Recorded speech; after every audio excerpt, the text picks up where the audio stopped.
Pessoal, continuando com a palestra, a próxima, Auto APT Proxy com Antônio Terceiro.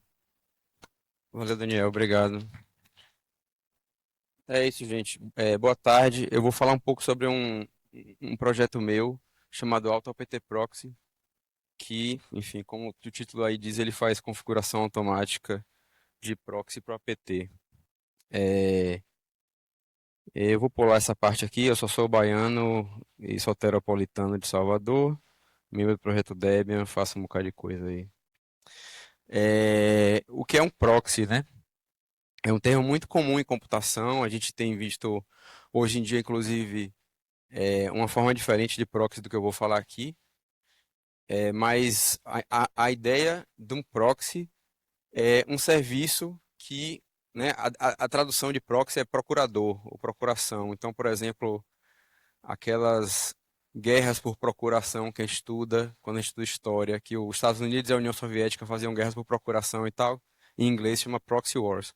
Tá? Então, é alguém a quem você delega um serviço para você. Então, por exemplo, na linha de cima ali, você tem uma estação, um usuário que está fazendo uma comunicação direta com um servidor na internet, tá? Na linha de baixo, você tem um usuário que está fazendo a comunicação com potencialmente o mesmo servidor, mas através de um proxy, ou seja, uma máquina que está no meio do caminho entre ela e a internet. E isso pode ser usado, por exemplo, para controle de acesso. Se você quer, numa rede corporativa, restringir o que as pessoas podem acessar ou não, você obriga que todos os acessos passem por um proxy e lá no proxy você habilita um controle de acesso, né?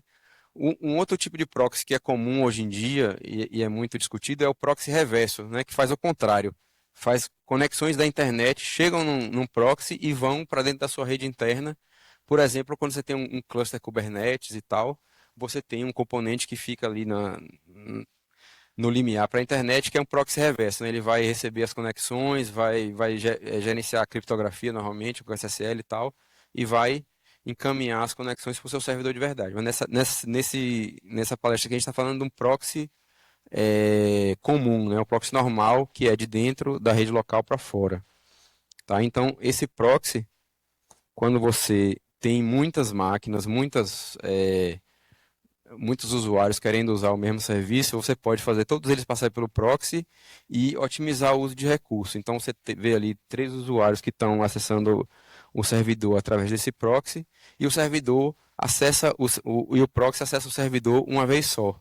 Tá? No contexto do apt, para que você usa um proxy? Você tem uma rede com 100 máquinas Debian e você precisa fazer uma atualização, em vez de você baixar todos os pacotes nas 100 máquinas, você baixa por um proxy e o proxy vai baixar cada pacote uma vez só, vai fazer com que tudo seja mais rápido e se você tiver uma limitação de uso de banda ou algo do tipo, você vai consumir menos recurso e também vai ser muito mais rápido, né? Porque se você tem pacotes que já estão no cache desse proxy, né? Normalmente esses proxies que a gente usa como proxy do apt, eles fazem cache. Então, se você tem atualizações que acontecem um pouco espaçadas no tempo, o primeiro que fez a atualização já disparou o proxy para fazer cache daquele pacote e os próximos vão baixar direto do cache sem ir para a internet. E lá no fim eu vou fazer uma demonstração para a gente ver o quão mais rápido isso é, tá? Como é que você configura um proxy no apt? Né, tem essa diretiva da configuração do apt aí, que você usa acquire HTTP proxy e aí você bota o endereço do proxy, que normalmente vai ser uma máquina na sua rede local, potencialmente numa porta diferente da porta 80, que vai fazer as conexões para você como intermediário, tá?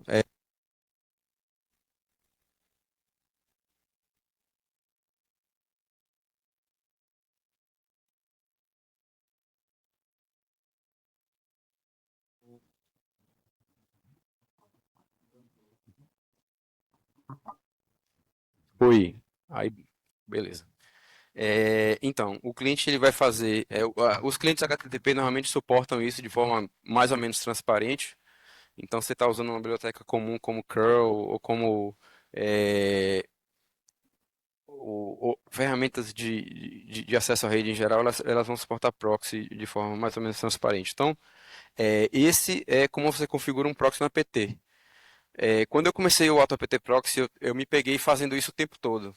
Eu estava trabalhando no Debian CI, aí eu tinha que colocar proxy para as VMs de teste ficarem mais rápidas. Eu estava fazendo build, com esse build eu tinha que configurar o proxy para usar o meu proxy e diminuir o tempo que eu preciso esperar para que ele baixe os pacotes da internet. Então eu resolvi pesquisar de uma forma de automatizar isso, sem ter que ficar o tempo todo criando esse arquivo. E normalmente enfim, tinha um script de umas 10 linhas que eu tinha que usar para detectar se eu tenho um proxy local ou se eu tenho um proxy em algum outro lugar. E se eu tenho esse proxy, aí eu detectar esse IP e colocar a configuração no lugar certo. E isso era um saco. E, enfim, uma grande motivação para projeto de software livre é preguiça de fazer coisas na mão, né? Então, eu iniciei esse projeto em 2016, o que parece muito tempo atrás. Ele faz a detecção automática de configurações comuns de proxy apt, né? Então, tem alguns é, projetos de proxies apt que fazem cache e o AutoAPT Proxy detecta se você tem um desses e aí configura tudo automaticamente para você, né? Um elemento importante do design do AutoAPT Proxy é que tem um conjunto mínimo de dependências para que, quando você instala ele no sistema, a influência seja o menor possível, porque você quer usar isso para construir pacotes, você não quer que ele puxe 10, 20, 30 dependências e de repente aquelas dependências podem estar mascarando a falta de dependência no seu pacote. Ou num sistema de teste onde você está rodando auto package test, se você instala muitas coisas que não fazem parte do teste em si, você pode também mascarar um problema de falta de dependência, né? Então, ele só recomenda dois pacotes, que é o BusyBox e o IP Route 2.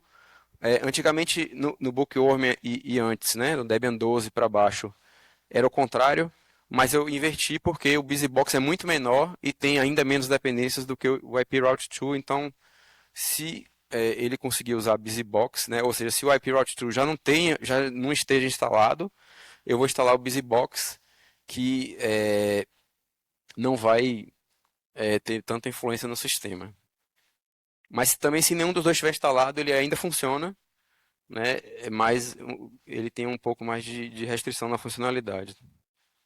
Então, como é que você usa o AutoAPT Proxy? Tem dois casos de uso principais, né? O que eu mais testo é esse desenvolvimento e o segundo é para infraestrutura, né? Redes, laboratórios e tal, onde tem muitas máquinas que acessam o repositório Debian, tá? Então, para desenvolvimento no sistema host, você simplesmente instala o AutoAPT Proxy e um proxy que da sua escolha, né? Normalmente eu uso o apt cache RNG. Ele não é perfeito, ele tem alguns bugs malucos que a gente precisa às vezes reportar, às vezes precisa limpar o cache ou reiniciar o serviço, mas assim, quase sempre ele funciona tranquilo, tá?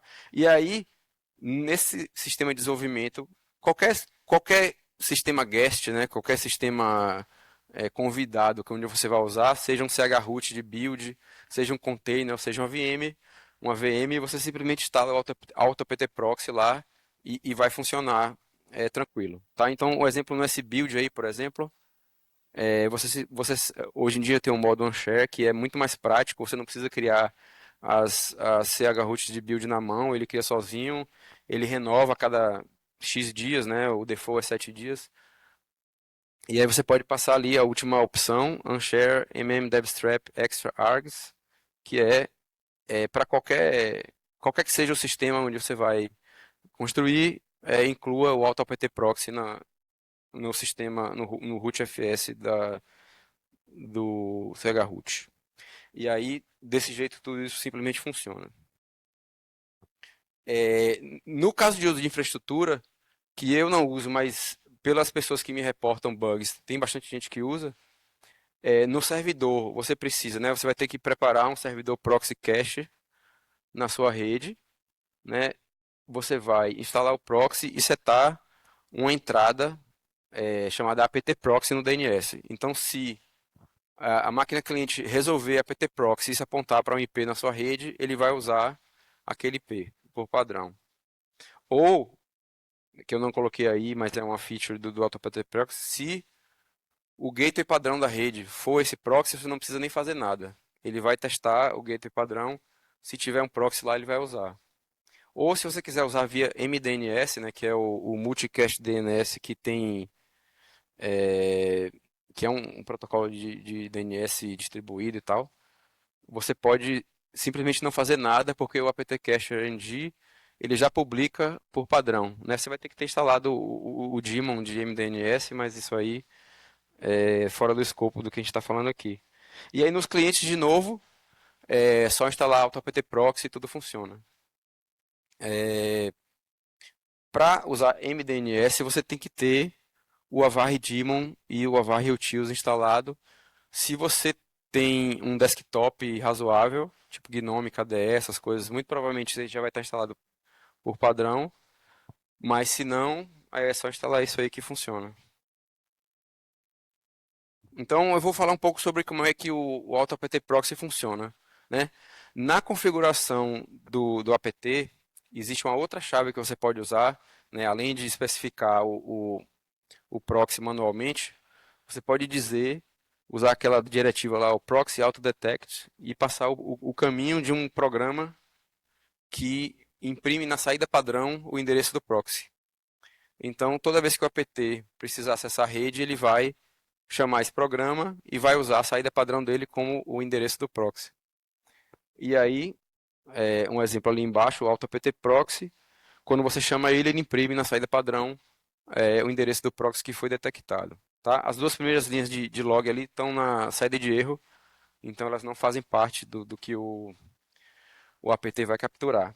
Aí você simplesmente usa o apt normalmente. Então você instalou o AutoAPT Proxy, você esquece. Simplesmente vai usar o apt update, apt install e ele vai fazer o que tem que fazer. Né? O AutoAPT Proxy também tem um cache de 1 minuto. Então, mesmo nos casos em que a detecção do proxy leve um tempo, né, uma chamada subsequente, por exemplo, entre o apt update e o apt install, muito provavelmente o proxy vai estar em cache quando ele chegar no apt install e vai ser bem rápido. É, aqui é a função principal do código que eu botei. Editei um pouco para tirar alguns comentários e algumas coisas no início ali, né? A definição dessas variáveis aí, mas a ideia é simplesmente criar uma lista de possíveis proxies, né? Ele começa ali localhost, ele olha os endereços de PV4 locais, olha, ele v4 explicit proxy ali é uma referência a se ele conseguir, né, se ele conseguiu resolver o nome apt proxy na rede local, ele vai usar aquilo. Aí tem depois as mesmas coisas com o IPv4, IPv6, e aí para cada IP desse ele vai testar, né, os proxies suportados, né, apt-cache NG, aprox, apt-cache e squid deb proxy. Se nada disso funcionou, ele vai tentar usar um registro SRV no DNS também, que isso também é suportado. E se isso não ainda funcionou, ele vai tentar por avarre, que aí é um processo mais lento, por isso que é o último. Então, se tudo mais falhar, ele vai tentar multicast DNS no final. Quais são os sistemas suportados, né? chroot de build com o proxy rodando no host, então ele vai simplesmente funcionar. Containers Docker, Podman, LXC ou Incus com o proxy rodando no host. Uma curiosidade, quando eu estava preparando essa palestra, eu notei que na versão atual do Podman não está funcionando mais, porque o Podman desses aí acho que provavelmente o único que roda por padrão os containers sem privilégio. Então a pilha de rede dele é completamente diferente, então ele não passa pelo. Ele não enxerga o host como um gateway padrão. Então a rede é toda maluca lá. Então tem um procedimento específico para descobrir um proxy de dentro do Podman. Mas eu consertei isso esses dias e fiz o upload mais cedo, a tempo do soft freeze terminar. Então ele vai estar no Trixie com suporte a Podman. Acho que na versão do Podman no Bookworm simplesmente funciona porque a stack de rede ainda era mais parecida com o padrão de outras. Você também simplesmente funciona com máquinas virtuais. Se o proxy estiver rodando no host e a configuração de rede da VM for razoável o suficiente para enxergar o host como gateway padrão e tudo mais. Qualquer outro sistema com o proxy no gateway padrão, então é, numa rede de um laboratório, de uma escola ou de uma rede corporativa, se você tiver o proxy no gateway padrão e auto apt proxy nos clientes, simplesmente funciona, você não precisa fazer mais nada, né? E qualquer outro sistema onde o nome, né, o hostname apt proxy resolva para um endereço válido, e lá nesse endereço estiver rodando um proxy de fato, ele vai simplesmente funcionar. É, eu já falei isso, né? Os servidores proxy suportados ali explicitamente, né? E os outros, né? No hostname apt proxy, qualquer proxy que tiver declarado no registro SRV no DNS ou no registro SRV no MDNS. Faltou um M aqui antes de avarre ali. E aí precisa ter o avarre tools instalado. No caso do por que que funciona? Por que que nesses casos aí qualquer proxy funciona? Porque essas entradas aí especificam a porta também. Então ele simplesmente vai pegar o endereço lá com a porta e vai bater lá para ver se tem um proxy. Se tiver, ele vai usar. Se alguém tiver interesse em contribuir, o AutoPT Proxy usa GPL v3 ou superior. É implementado em Shell Script POSIX. São 305 linhas de código, incluindo linhas vazias e comentários e o cabeçalho da GPL e tudo mais. Pode mandar merge request no Salsa ou patch no BTS e pode mandar bug reports também. E para terminar, eu vou fazer um demo para vocês perceberem a diferença que faz um proxy. Ok, vamos lá. Certo? O sistema de cima tem o AutoAPT Proxy e o sistema de baixo não tem. Mas eu não quero instalar o BusyBox não, porque aí é muito fácil. Eu quero instalar o LibreOffice. Tá vendo que o de cá tá baixando, mas o de cima ainda tá detectando o proxy, tá?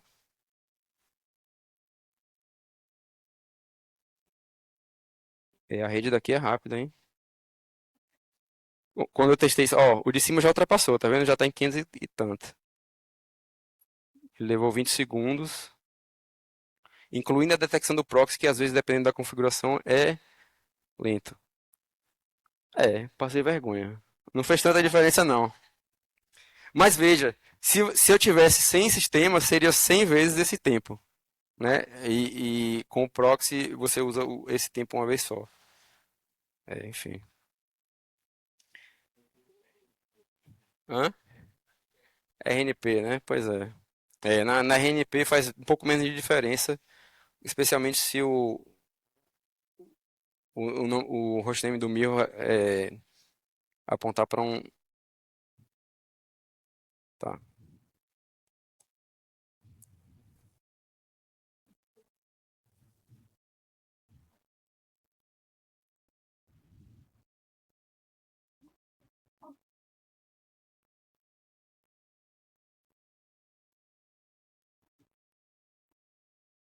Bom, beleza.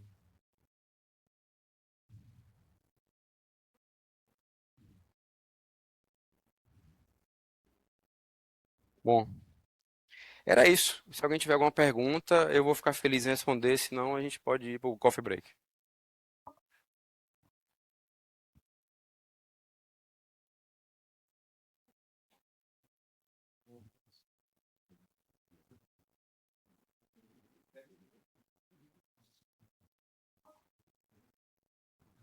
Olá. Não sei se a pergunta faz sentido, mas eu me lembro que antigamente o pessoal, para agilizar essas coisas, montava um espelho local, uma máquina com espelho local, para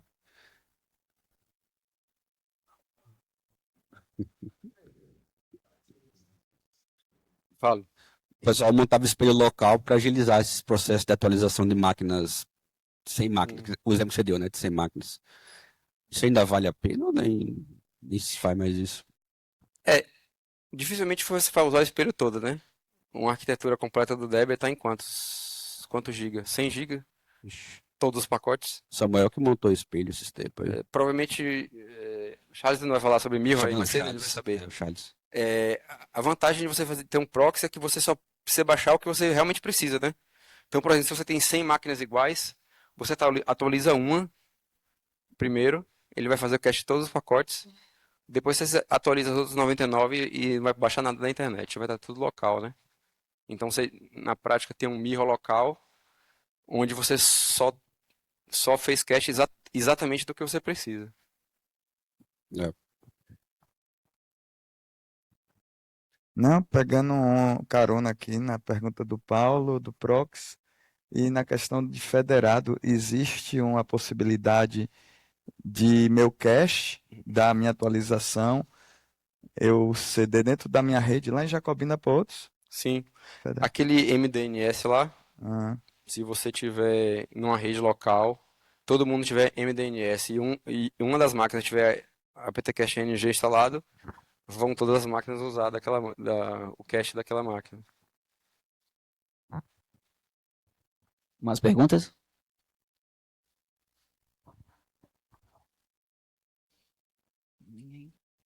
Mais alguém?